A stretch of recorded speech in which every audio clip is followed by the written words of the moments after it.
Megastar Chiranjeevi నటిస్తున్న crazy చిత్రం Vishwambhara socio fantasy నేపథ్యంలో ఈ సినిమా వస్తుంది. హనుమాన్ జయంతిని పురస్కరించుకొని చిత్ర బృందం ఈ సందర్భంగా మ్యూజికల్ సెట్స్ ను మొదలుపెట్టింది.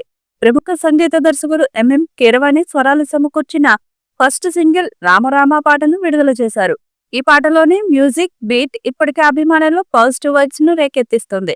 ఈ పాటలో హనుమంతుడి మహిమాన్యపత్వం, రామునిపై భక్తి, ఆధ్యాత్మికత ఎంతో పవిత్రంగా వివరించనున్నారని సమాచారం. శంకర్ మహదేవన్ ఆలపించిన ఈ పాటకు శోభి మాస్టర్, లలిత మాస్టర్స్ కొరియోగ్రఫీ అందించగా రామజోగయ్య శాస్త్రి రాసిన పదాలు విశేషంగా ఆకట్టుకుంటున్నాయి. ముఖ్యంగా చిరంజీవి చిన్నారులతో కలిసి కనిపించే సన్నివేశాలు ఆయన ఎనర్జీ అభిమానులను ఆకట్టుకునేలా ఉన్నాయి. 80-90ల కాలంలో చిరు చూపించిన స్టైల్, ఫైర్ ఈ పాటలో మళ్లీ కనిపించడం హైలైట్. దర్శకుడు వశిష్ఠ విశ్వంభర ద్వారా మరొకసారి తన క్రియేటివ్ విజన్ ను చూపించనున్నట్లు స్పష్టమవుతుంది.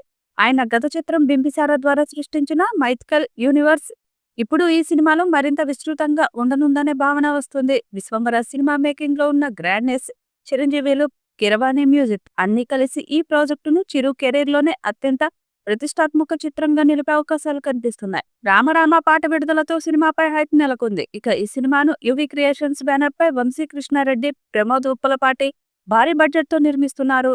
ఈ సినిమాలో చిరంజీవి సరసన త్రిష హీరోయిన్ గా నటిస్తుండగా ఆశికా రంగనాథ్ ప్రత్యేక పాత్రలో నటిస్తుంది. ఈ సినిమాకు ఎంఎం కీరవాణి సంగీతం సమకూరుస్తున్నారు. షూటింగ్ ముగింపు దశకు చేరుకున్న ఈ సినిమా జూలై లేదా ఆగస్టులో విడుదలయ్యే అవకాశం ఉంది. మెగాస్టార్ కెరీర్ లో ఓ కొత్త మైలురాయిగా నిలిచేలా ఈ చిత్రం సిద్ధమవుతుంది.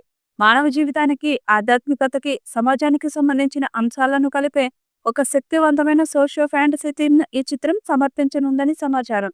యువి క్రియేషన్స్ పతాకంపై వంశీ, ప్రమోద్, విక్రమ్ల సంయుక్త నిర్మాణంలో రూపొందుతున్న ఈ సినిమా చిరంజీవి తాజా ప్రయోగాత్మక చిత్రంగా ట్రేడ్ వర్గాల్లో ఆసక్తి కలిగిస్తోంది.